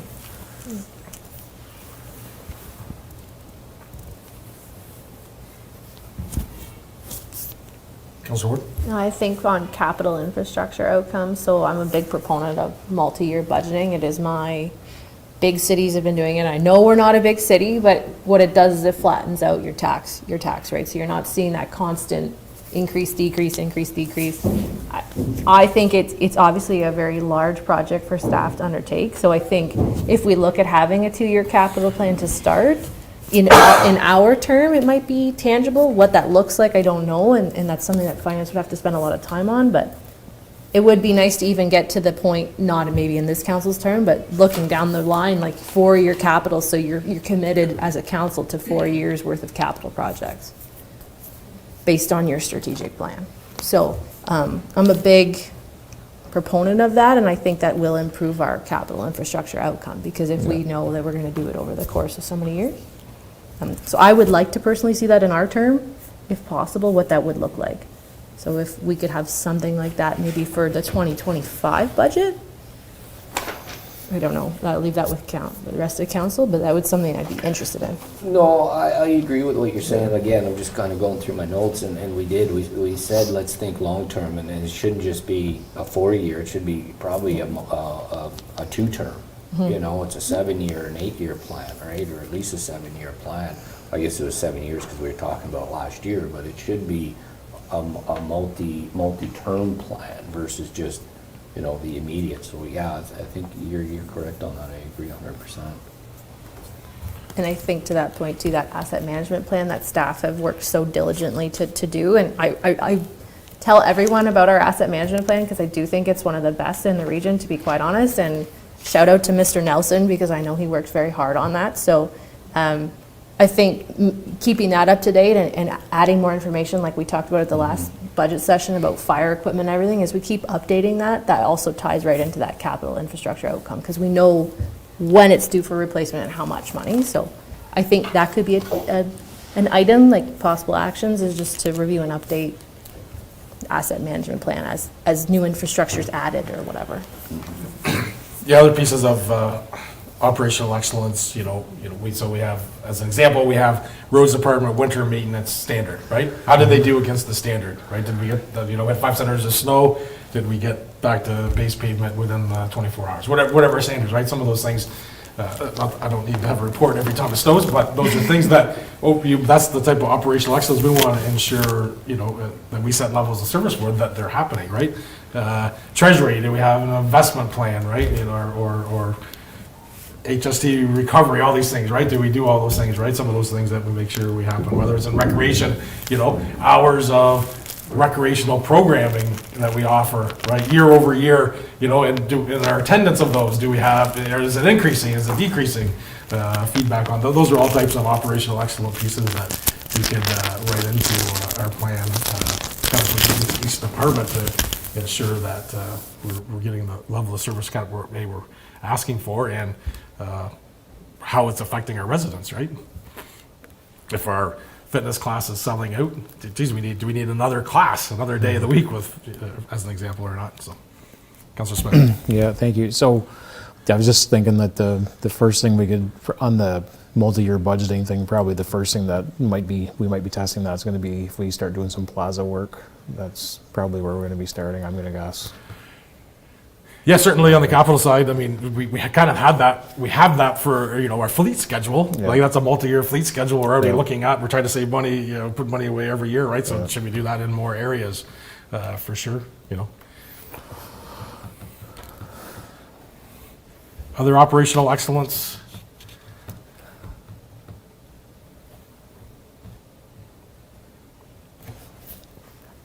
Yeah, Councilor Ward. I think one of the examples that staff put in the report is training costs to be reduced.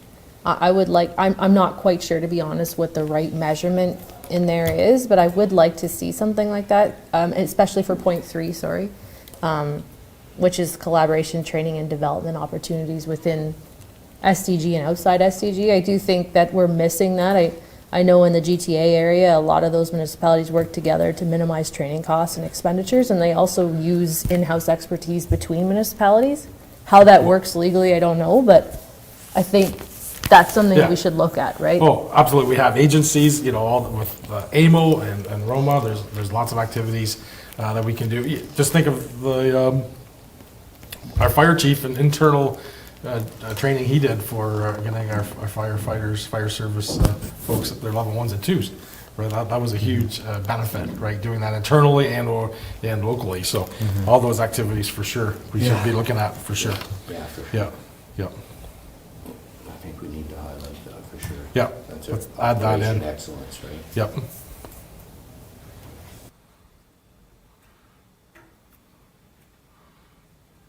would be nice to, the training cost, like, we can talk about how it was reduced, but also it'd be Nice to see how many staff are being trained and are excelling in their career in our township because of those opportunities. Because I think you've said it best, Cole, is like our people are our best assets. So I would like to see that as almost an investment plan in training. So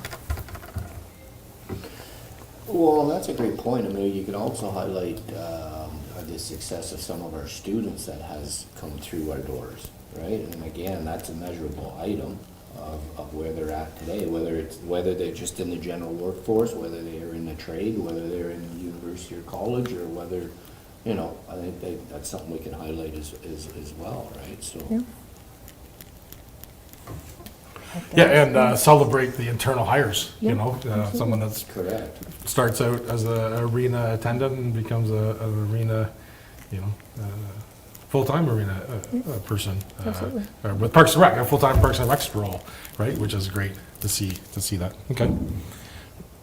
Somebody that played goalie for at a rink that's now a director. I don't know. Dennis, you play goalie?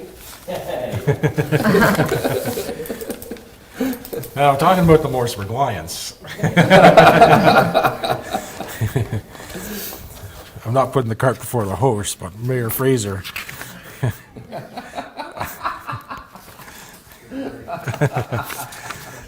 I'll leave it at that. Let's be careful. Every time I do something like that, It you comes always back to end up bite you. losing. Okay. so- Anything else on operational excellence at this point? No, right now, no. Okay. And then last one was a growing connected community. So kind of had three initiatives there based on, the community piece was very evident in the survey, as well as, the requests, within Matilda getting the their rec hall back going, and all the different requests we have. Hardeen Park, people that want to do things. All these community hubs are certainly super important. So we can dive into that one. I think one on there is continuity across South Dundas. I mean, hubs within each, quadrant is one thing, but you want to make it that you can go to each quadrant of South Dundas and feel like you're at home. So I'd like to see, when we did it with the Morrisburg and Iroquois waterfront committees, where we have group meetings, and I think that's going fairly well as we move along through that. Getting these different groups all together, either biannually, whatever, semi-annually, whatever the case may be, annually, would be a benefit. I mean, simple things. We put out Adirondack chairs a few years ago, right? And just by doing that at a couple locations, whenever you go around, you're like... And it's on some of our signage and whatnot, but that was a small thing, but it really fosters a good, I guess, an identity or some continuity throughout South Dundas. So one item there that I'd like to see is getting everybody together, and even from the financial side, if Hardeen Park needs benches and Morrisburg Waterfront needs benches and Matilda needs benches, well, let's get all the same benches and save some money and have the same benches throughout the municipality. Like, I know that's a small item, but that's what I'm kind of envisioning there. And I'm not sure what a measurable on that would be, short of driving around and seeing how great it looks.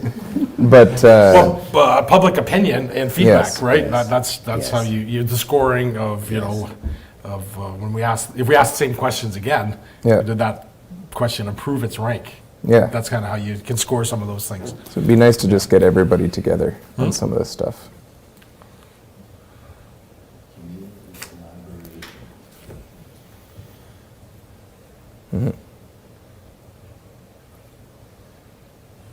It's committee of the whole. You can speak. Yeah, go ahead. Yeah, go ahead, Councilor Ward. Yeah, no, I was just looking at, So some of the things I thought. Maybe for the first one, to foster a sense of belonging and support the inclusive community.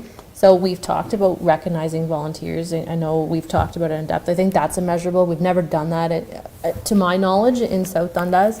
We have a business breakfast or whatever. We don't have anything for volunteers, and I'd really like to see that. I think there's a lot of people in this community that dedicate a lot of time and deserve that recognition, and maybe even create more connections and more volunteer opportunities, which then ties into my next thought, which I've been pushing for since I've got in, is some sort of database that allows volunteer organizations, and I say this coming from, Williamsburg, where we struggled to get volunteers for Harvest Fest.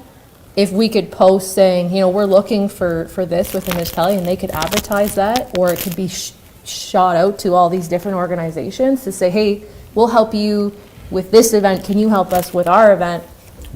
Pulling that same amount. exactly what we do with some baseball tournaments. We get one age group help out at my tournament, and I help out at theirs to free up time, right? So you get the Lions group to help at somebody else's event, and they help at the Lions event, and it frees up, you get a little more manpower, horsepower, and it frees up time to be part of your event. Yeah. No, that's good. So I'm hoping to get some, I don't know how that would shape or how that would take form, but I think like some sort of, I call it a database, but that's maybe too much. Like, that's not what I'm really looking for. It's just a way for volunteer organizations to connect with each other. Some of us already do, but I do think too, to Councillor Vano's point, if I'm leaving my area that I'm very comfortable in and I volunteer in all the time, and I'm going to Princeton, or I'm going to Iroquois, or I'm going to Morrisburg to help them with their events, I'll meet those people. Maybe I'll feel a better sense of belonging because I'm also becoming part of that community, and perhaps we'll stop having this idea about the 4 quadrants and it'll just be more of a community. So that's what I would like to see as part of that measurable, is just connecting those volunteer organizations together, whether it be through biannual meetings or even just having them, their email information available to each other. I know that's not really necessarily our role as a municipality, but I'd like to see us kind of help that a little bit. Yes and no, Councillor. I mean, I recall, I think through the election campaigns, I think a number of us, emphasized that community involvement was key, and reaching out to community leaders is very key. So I think we could take an active role on that for sure, and to your point, and it's only a benefit if we can all collaborate together. I know sometimes that word is a little bit overused, but I think in that circumstances, I think you're bang on, and it's a great point that, I think we could reach out and become some of the leaders of the collaboration amongst the groups, and making sure that what are their needs, what are our needs, making sure that we align with each other, I think is important. Yeah, and on that note, and on the volunteer note, both combined, one thing I think I'd like to see, because I do believe that this is a council/municipality thing, to recognize the volunteers. I think that's our role.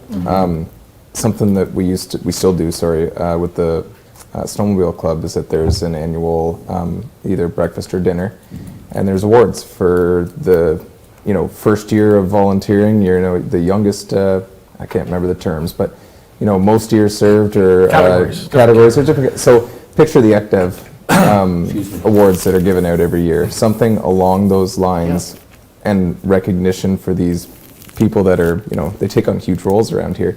And also being able to enable the volunteers a little bit more. I know there seems to be concerns around always insurance and all this kind of stuff, and so it kind of hinders some people from wanting to volunteer, or maybe groups being cautious about what they will or will not do, because just for fear of the insurance, the big bad insurance, right? I think having some, and I know we are going through renewal here shortly, but even like a fact sheet for volunteerism and what you can and can't do kind of within a municipality. I'm not sure how to structure that, but just to maybe take away some of the fears and concerns that some of these groups have around, not being covered or getting the municipality or themselves in trouble. That might be something beneficial. Councilor Smith? Yeah. So I'm picturing in my head, Councillor Ward mentioned like the volunteer appreciation night. If we think of the amount of people that we have met at volunteering in the last year at all the different events that we've gone to, we could probably pack Matilda Hall. And if we sat down here to write a list, we could still be adding to that list a week from now as we keep thinking of people that we had missed, and to do a volunteer appreciation night, and then or maybe it's a breakfast, whatever, something. It probably would have to go at Matilda Hall because that would be the spot that would be big enough to do it, and then use that opportunity to do like an annual meeting and get all this information out to everybody that we've just been talking about, and do that once a year to try and get Annual general meeting annual of general volunteers. annual general meeting of volunteers. I like it. No, it's good. Yeah, That's- for sure. And then you do the awards probably nomination based. Yeah, we figure out a strategy. Yeah. Yeah. No, excellent. For sure. That's- I think it's that's really fantastic. important, right? And how do you grow the volunteer base? You recognize somebody, Yeah. right? For sure.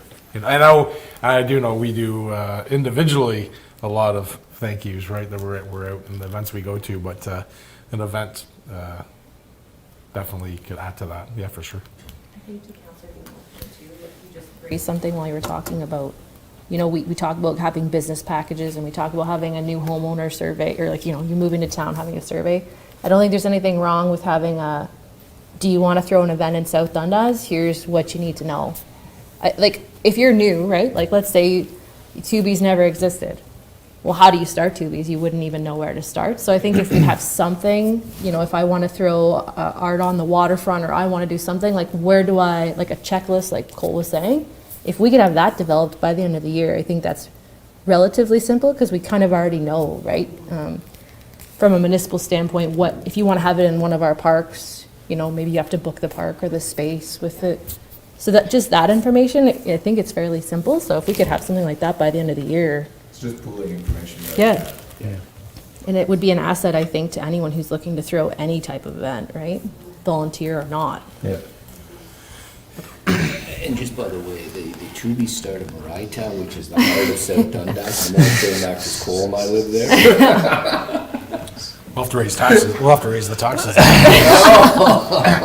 We're gonna get a Special levy for Yeah, right there. Scratch that, please, Your Honor, scratch that. Yeah, no, and continue to get through the volunteer piece, community feedback, you know, our rewards, like, yeah, we can definitely grow that, for sure. And we did have a brief conversation at our active community meeting last week or 2 weeks ago. So yeah, so let's grow on that, because those are things for sure we can do. And I also think too, and if we think about, you know, the connected community and things that are out of our control but impact us, our healthcare, doctor recruitment, nurse, all those type of things that we should have some visibility in our plan for that. Obviously, we're not the ones directly going to impact that, but anything that we can do to make sure we're aligned with the groups that, when they come with requests, that we react and we're on top of those activities.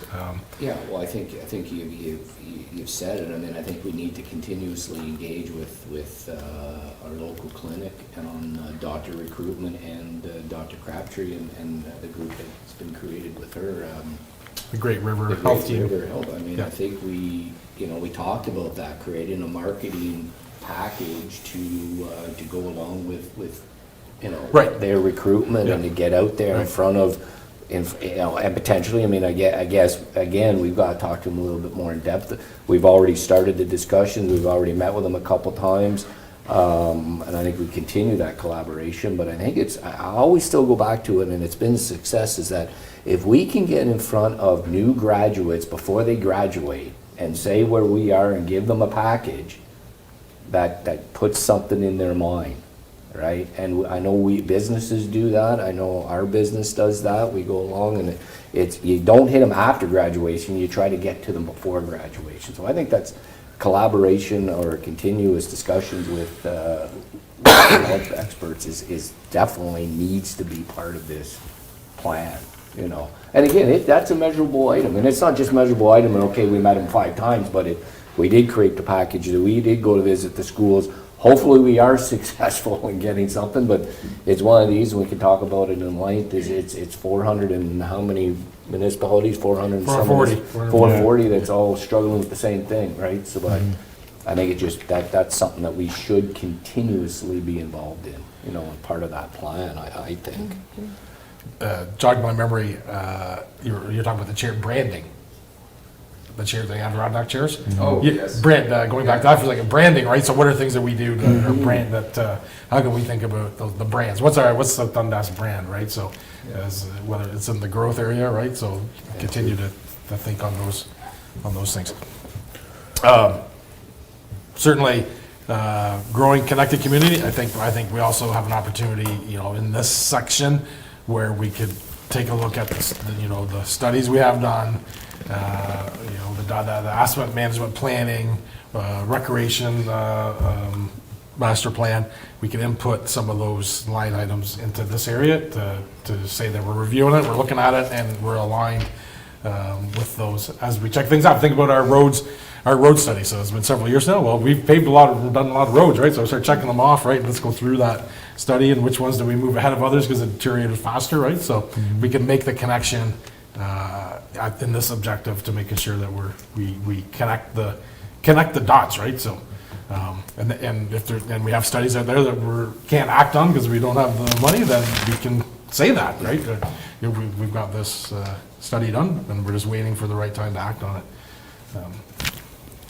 Councilor Ward? I'd love to see too, and it might not be in our turn that it's completed. I don't know that it needs to be extremely detailed, but a programming plan.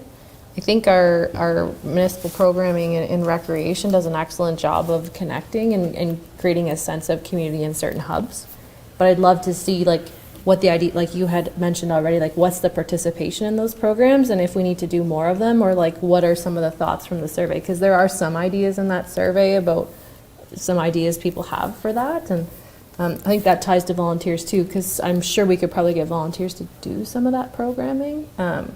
I'd love, like, I don't think it has to be an in-depth, like, year one, we're going to do this, year two. It's just kind of a sense of where we're at with programming and what else we could offer at a municipal level, right?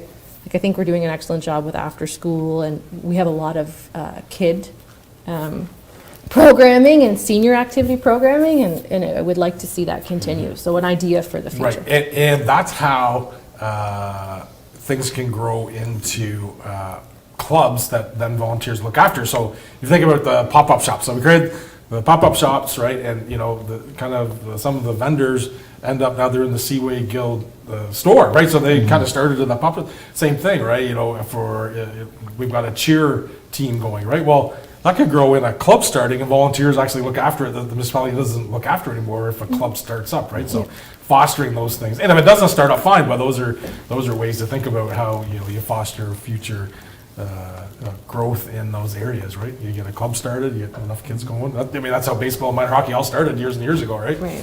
Yeah, all those, the curling club and golf and all that kind of stuff, so. Very good.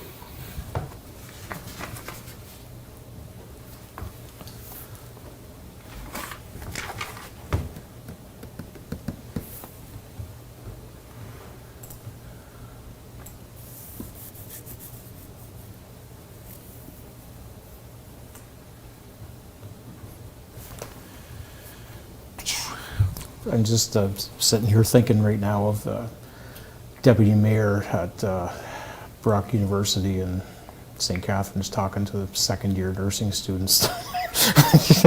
Not necessarily saying a counselor has to go and do it.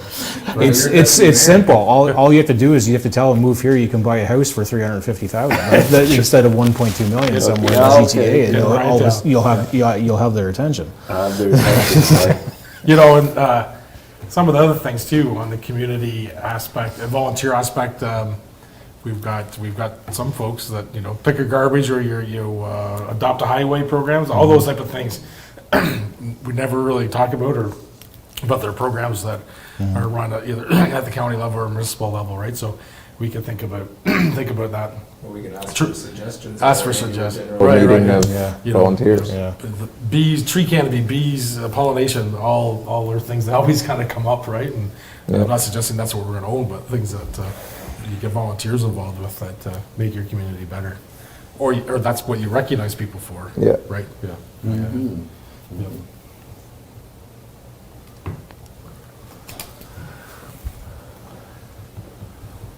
Yeah. At this point, Clerk LeBrun or CIO Mills, anything to add from the training session and or obviously, our conversations, jogged your memory on anything that we've.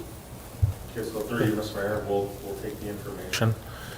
We're going to go back out to staff, review everything with directors, and bring it back in a more, I could say, formalized form, presentable form, and draft in early May. Yeah, or sooner, yeah. We can sooner, yeah, for sure, but yeah. So that will also include any discussions we had during that training session, I'm assuming? Not just what we talked about here, you're gonna kind of gather up all of that information, the survey, all of that stuff, right? And come up with a simplified strategic plan Yes. that's understandable. Okay, perfect, thank you. Yeah. So just these were the 3 pillars that were identified from the plan and the survey. Is there anything else you would like to consider as a pillar? It would be good to know. Yeah, for me, to be honest with you, CIO Mills, I'd have to really get all of that paperwork that we jotted down and trained to kind of refresh my memory a little bit, because there were some specific items in there, and I don't know if we took snapshots of them or not. I can but- send that, But if you wouldn't mind, and then Not if at all. something kind of triggers to say, hey, this is important and not important, we can just give some input on. Yeah, no, we could just add it on for whatever. Yeah. I think we've touched base on a lot of them. Yeah, right? Like, we did did, for but sure. there might be just something there, like I'm just going through my notes, and then we're gonna talk about different things, and I just had this note here that says retirement should be an experiment, or experience. It should be an experience, right? So it's just stuff like that I think we probably jotted down some things and trained and whatnot that may just trigger something that we may just have some further discussion about it when you develop the draft of the strategic plan, but yeah, no, this is great. This is good. I think it's long overdue. I understand. You're correct. We've been a year and 4 months now, elected new staff. So there's still some municipalities out there I don't think that's done their strat plan yet. So I think this is great. I think this is really good. I think some of this stuff we've already tried to start implementing ourselves. Just a matter of just buttoning it up in a nice little report. And Fine. So sure. I just have one last comment. If at any time, you're going through some of these older reports or studies and there's something, just you can email it to me and we'll make sure to include it as well, so. Okay, perfect.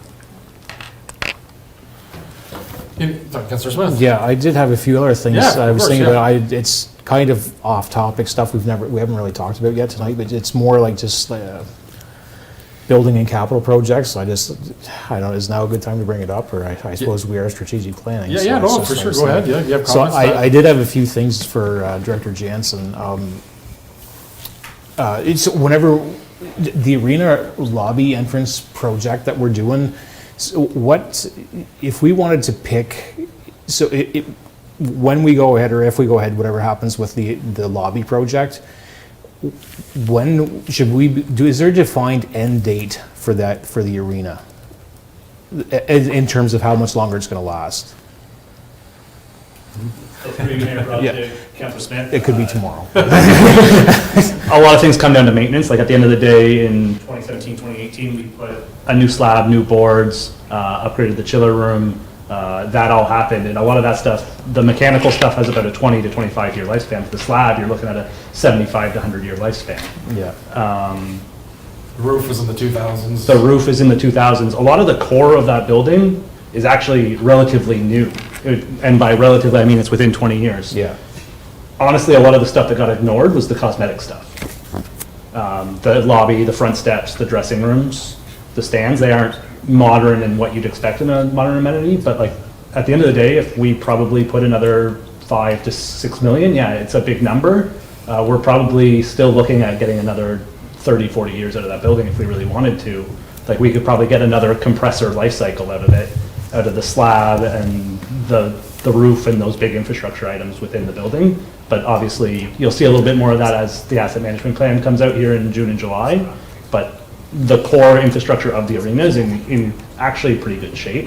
One of the last big unknowns that we had was sewer, and we found that problem the hard way.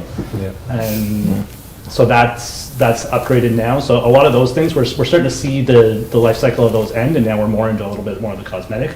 Would I say the usability fits modern times perfectly? Not. Obviously, everybody wants a little bit more out of their recreation facilities nowadays, and that's just the 1960s versus 2020. I think the good news is we're not looking at some immediate closure where we're scrambling Yeah. for facilities. We Yeah. have time to design and figure out the next steps. Yeah, because Next steps. so what I was thinking was just like moving forward, like, so this is going way out, like, we need to be working towards a definite best before date on the arena. So if we do like the lobby upgrade, see, the thing is that we've done so much work to the arena now, we can't, to tear it down now or build, you know what I mean? It's why did we do all this work from before? Yeah, no, yeah. So I almost wish that in 2008 or 10 or whatever it was, that whenever they did the roof, it would have just caved in, they just would have did a new one then it would be over, but we invested a lot of money in it, so now we are where we are. And so just moving forward, pick a date, and then, you know, if it's 25 years from now or whatever it is, and then at that point in time, then we have to have a new plan for a new project of what we're gonna do. And I would think that the way to do it would be to, somewhere between the two villages, designate a place, wherever that is, and bring everything under one roof, like, you know, this building we're sitting in, and fire and recreation, ice pads, everything. I think that's 25 years what to look for, but like I say, that's 25 years down the road, so. So I'm sorry, I'm missing where this ties into the strategic plan, so I'm just. So let's just say that we pick that the arena end date is 2050. So everything that as we get closer to that end date, you make sure that you stop investing money in it and start saving for your new one. Now, I know that's a long ways away. I think it's a good question to have is at what point, you know, do we look at longer term capital items? Yeah. For sure, to your point of, you know, our strategic plan, we were looking at shorter term capital items, but is there any thought process or, you know, I think we could think about this a lot more. Yeah. There's a lot bigger conversation. Yeah, at sorry, some I'm point. just- But it was just like, I think, Because it may not even be us doing it, right? Because No. a lot of them are third party now. Yeah. So, Yeah. I think a measurable would be the asset management plan, which Correct. staff Yeah, like. thank you. Just to make sure that it gets, so that's ongoing, Yeah, just to no, make for sure sure, that it yeah. gets on the yeah, asset management plan. yeah, so now, because now we're starting to look at the mall parking lot asset plan, the values of how long they last, right? So we're Exactly. gonna use that strategy. What's the long-term arena site? Director Jansen? And, yeah, through you, Mayor, brought to council, like, I will say, like, you guys are currently, like, yeah, the discussion today was the strategic plan, which is only for you guys to turn to council typically, but the Parks and Rec team, we use the master plan that was just completed, which is a 10-year plan. And if you go through the Parks and Rec master plan, they're outlining that we should be doing the upgrades necessary to keep the arena functioning, like the front steps and looking towards that. But if you go in there, they do talk, like, I know it was the controversial item, the rec complex, the swimming pools, all that type of stuff. They do talk in that 10-year plan. So within the next 10 years, the Parks and Rec team should be collecting the data on usage. We should be starting to look for alternate locations. So that's already within our 10-year plan. In that plan, it's outlined towards the later half of it, and that's just the planning process of it. So yes, we're talking, it's 30, 40 years away, but the Parks and Rec master plan that we use as our guiding document on our team is already outlining in about 8 years, we need to start collecting that data, working towards it. So from the planning perspective, it's in the documents that we're using as a department to guide us. Right on. Cool. Yeah. Just because I know that everybody would love to have in through the plan that, or like all the information that we had, like some of the survey responses where, you know, work towards a multi-use parks and recreation facility and stuff. And it's, unfortunately, I don't think with the population that we have right now that we just can't support it right now. And we've spent a lot of money in that arena, so we'll just try and keep it going for now. But like I say, just long term, we always have to keep that in mind, so. Yep. Yeah. So I was asking Director Jansen too about sports dome, and just for an indoor turf field and the feasibility on that, and just for the simple reason of a sports dome, wherever it would be, you know, cheaper than building an actual building, but it has a shorter lifespan. So if it lasts 20 years, 25 years, then at the same time our arena ends, and then do one building altogether. So that's what I was kind of thinking. Yeah, no, I mean, certainly, if you think about, you know, sustainable dynamic growth, so objective number one, that's kind of where that fits into as a longer term piece, but there's, you know, if there's developers and or third parties, a lot of those places get built by those type of Exactly. individuals now, so Yeah. we shouldn't Yeah. Yeah, because turn them away or whatever, continue to have these conversations, yeah. Yeah, because we could have a plan and all of a sudden something just pops up and you'll end up pivoting away from the Yeah. plan anyway, so, Right. yeah. Yeah. So.